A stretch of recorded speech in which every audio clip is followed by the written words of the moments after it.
दादरी के विकास भैया गाजियाबाद के विकास बंसल कैसे बने? बस धीरे धीरे सब यही सफर चलता चला गया। मैं तो अपनी चाल से धीरे धीरे चल रहा हूँ। क्या भाजपा के अंदर पुराने कार्यकर्ताओं का सम्मान बरकरार है? सबसे बड़ा हमारे लिए सम्मान यही है कि पार्टी अच्छा काम कर रही है, कोई घोटाले नहीं हो रहे।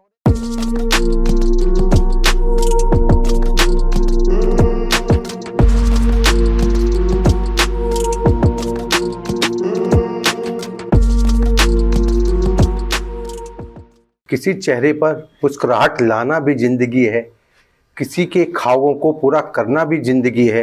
अपने लिए तो सभी जीते हैं यारों, किसी के घने अंधेरे में रोशनी लाना भी जिंदगी है। जी हाँ, ये लाइनें समर्पित हैं एक ऐसे व्यक्तित्व को जो देश और समाज को समर्पित हैं, जो लगातार सामाजिक हित के कार्य करते रहते हैं और कोई इनके पास मदद को पहुँचे तो मैं नहीं समझता कभी कोई खाली वहाँ से जाएगा। चाहे वो सामूहिक संस्था जुड़ा हुआ व्यक्ति हो या किसी भी कार्य से कोई पहुंचा हुआ हो, अगर कोई इनके पास पहुंच गया तो मुस्कुराहट के साथ जहाँ स्वागत होता है वहीं मुस्कुराहट के साथ उसके कार्य को भी पूरा किया जाता है। जी हाँ, हम बात कर रहे हैं भाजपा नेता एवं धर्म यात्रा महासंघ के अध्यक्ष विकास बंसल जी की, जो आज हमारे साथ उपस्थित है और जानेंगे उनसे हम कि सामाजिक कार्य करने की प्रेरणा उनसे कहाँ से मिली, राजनीति में वो कहाँ तक अपने को महसूस करते हैं। कई मुद्दों को उनसे बातचीत करेंगे और जानेंगे उनसे एक एक विषय पर मुखर राय। नमस्कार विकास बंसल। नमस्कार। सबसे पहला प्रश्न ये है कि आप सामाजिक कार्य में जब भी कोई आपके पास पहुंचता है तो आप उसको निराश नहीं करते, उसकी आशा को पूरा करते हैं। ऐसा क्या कारण है कि आप ये सोचते हो कि मेरे यहाँ से कोई निराश ना जाए? ऐसा है, सभी लोग जी रहे हैं, सभी लोग अपना काम कर रहे हैं। ये चीज़ें मैंने अपने पापा जी से सीखी थी। वो आज दुनिया में नहीं है, पर मैं उनके दिखाए हुए रास्तों पर चलने का प्रयास कर रहा हूँ। 40 साल पहले वो विश्व हिंदू परिषद में कोषाध्यक्ष रहे, उन्हीं से मैंने सीखा कि जितना हो सके। और मेरी मम्मी जी आज हैं, मुझे बचपन से यही उन्होंने सिखाया है कि साधु और जो भी ब्राह्मण है, कोई भी इस तरह का है या बहन बेटी है, इनको लिया दिया कभी खराब नहीं जाता। इनकी जितनी ज़्यादा से ज़्यादा हो सके उनकी मदद करनी चाहिए।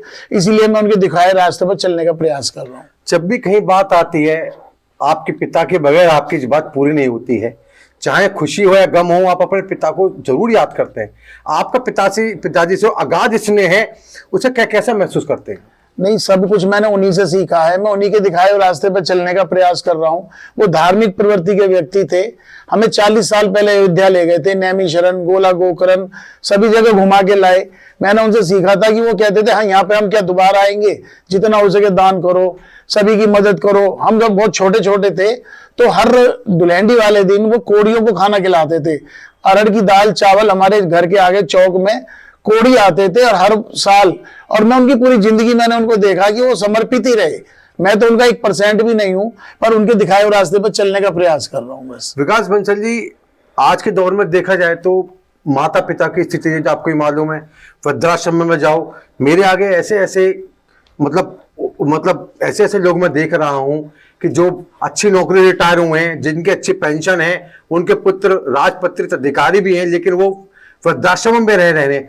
आप अपने आज आपके पिता दुनिया में नहीं है तब भी उनका स्मरण करते हो, इसकी प्रेरणा आपको कहाँ से मिली? मैंने कई बार भागवत में भी सुना है, और जितना भी आजकल जितनी भी भागवत होती है सबका निचोड़ ये है, चाहे 12 ज्योतिर्लिंग हुआ हो, चाहे 9 देवी हुआ हो, अगर आपके माँ बाप दुखी हैं तो आपकी सारी जिंदगी बेकार है। और अगर आपने अपने माँ बाप को सुखी कर लिया, अगर आपके माँ बाप आपसे सुखी हैं, आप उनसे बातें करते हो, उनको समय देते हो, तो आपकी यही पूजा है, ये सबसे बड़ा धर्म है। सारे तीर्थ बेकार है, अगर माँ बाप आपके सुखी है तो सब अच्छा। आजकल के युवा लगातार विदेश जाने की सोचते हैं, बड़े बड़े पैकेज की बात करते हैं, उनके लिए आपको क्या संदेश है? मेरा तो सभी को यह संदेश है कि भारतवर्ष हमारा विश्व में सबसे अच्छा देश है और इसी में रहें। मैं ये मानता हूं कि अगर जॉब आपकी नोएडा 25,000 की लग रही है तो गुड़गांव 40,000 की लग रही है, बेंगलोर वो 60,000 की लग रही है, विदेश में जाके 2 लाख की हो जाएगी। पर वो 2 लाख बेकार है जो हमारे भारत में आप कहीं पे भी जॉब करोगे, 2.5 घंटे में 3 घंटे में अपने माँ बाप के पास आ जाओगे। माँ बाप का कर्ज ऐसा है कि अगर हम उनके चरण भी धोके पिए ना, हम उतार नहीं सकते। एक खाली पैसे के लिए हम विदेश भाग जाए, जिस माँ बाप ने हमें सींच के बड़ा करा, पाल पोस के बड़ा करा, अगर हमने बच्चों ने बचपन में बाथरूम कर लिया, गीले में वो उन्होंने खुद सोए और हमें सूखे में सुलाया है, तो हमारा भी फर्ज बनता है कि हम उनकी सेवा करें, उनके साथ रहें। विदेश भागना बहुत गलत है। भारत में सब कुछ है, आप अच्छी पढ़ाई करें, अच्छी जॉब लगेगी, और भारत में बहुत लोग रह रहे हैं, भारत से सुंदर कोई देश नहीं है। धर्म यात्रा महासंघ के आप अध्यक्ष हैं। धर्म यात्रा महासंघ लगातार सोशल कार्य करता रहता है। अभी आपने भंडारे का आयोजन किया है, थोड़ा सा धर्म यात्रा महासंघ के बारे में बताइए। धर्म यात्रा महासंघ भी विश्व हिंदू परिषद का ही एक अनुसांगिक संगठन है। हमारे पापा जी विश्व हिंदू परिषद में 40 साल पहले रहे। उस समय वो मुझे अक्सर प्रेरित करते थे, मैं उन्हीं को देखता था। फिर धर्म यात्रा महासंघ में मैं यहाँ पे गाजियाबाद आके जुड़ा। इनके मकर संक्रांति में भंडारा होता है, निर्जला एकादशी में प्याऊ लगता है।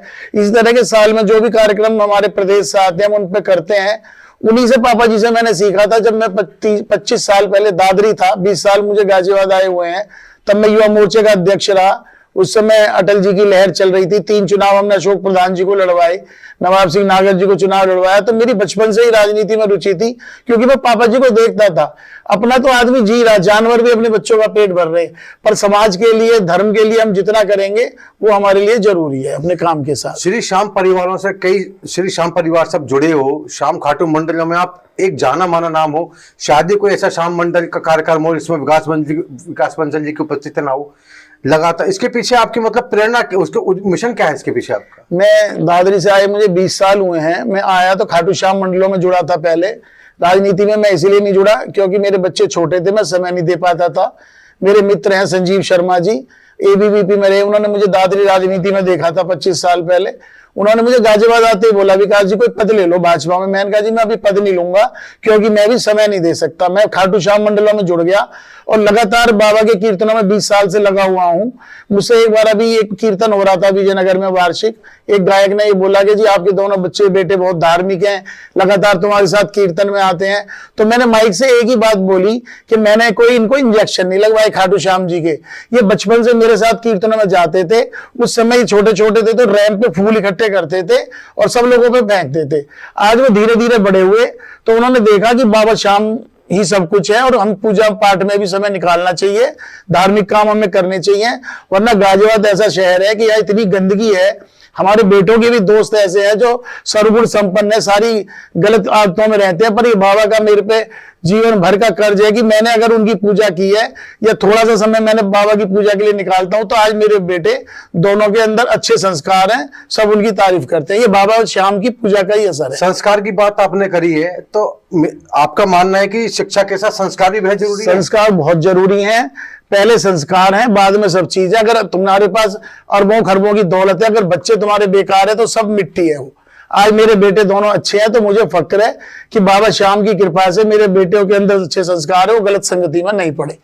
आपकी बात से मैं सहमत भी हूं कि देखने में आता है कि बच्चे माता पिता के पास कितना ही पैसा है इसकी वैल्यू नहीं होती। मैंने ऐसा देखा है, मेरे यहाँ उदाहरण है कि करोड़ों कमा लिए लेकिन संतानों ने वो सब खत्म कर दिया। क्या आप सही मानते हैं? बिल्कुल सही बात है। अगर हमारे बच्चों के अंदर संस्कार है, इसी को वो करोड़ बना देंगे। जो आपके पास करोड़ों की दौलत है, अगर बच्चे आपके गलत संगति में चले गए वो मिट्टी कर देंगे। हमारा बच्चों पे ये दायित्व बनता है कि वो इसको आगे बढ़ाएं, हमारे नाम को आगे बढ़ाएं। हमारे शहर में कोई ना नाम करे, ना हमारी इज्जत करे, पर हमारी बुराई करने वाला कोई नहीं होना चाहिए। यही मैंने माँ बाप से सीखा, यही मैं बच्चों को सिखाता हूँ कि ऐसे काम करो, कल को तुम्हारी कोई तारीफ ना करे तो बुराई भी ना करे। दादरी के विकास भैया गाजियाबाद के विकास बंसल कैसे बने? बस धीरे धीरे सब यही सफर चलता चला गया। मैं तो अपनी चाल से धीरे धीरे चल रहा हूँ और आगे मुझे सब लोगों का बहुत प्यार मिलता है। मेरे पे तो सभी लोगों का इतना कर्ज एहसान है कि मैं खाटू श्याम मंडल में जाता हूँ, 20-50 लोग मुझसे गले मिलते हैं तो मेरी तो एकदम आत्मा तृप्त हो जाती है कि बहुत बड़ी बात है कि इतनी व्यस्त लाइफ में लोग मुझे प्यार कर रहे हैं, सम्मान दे रहे हैं।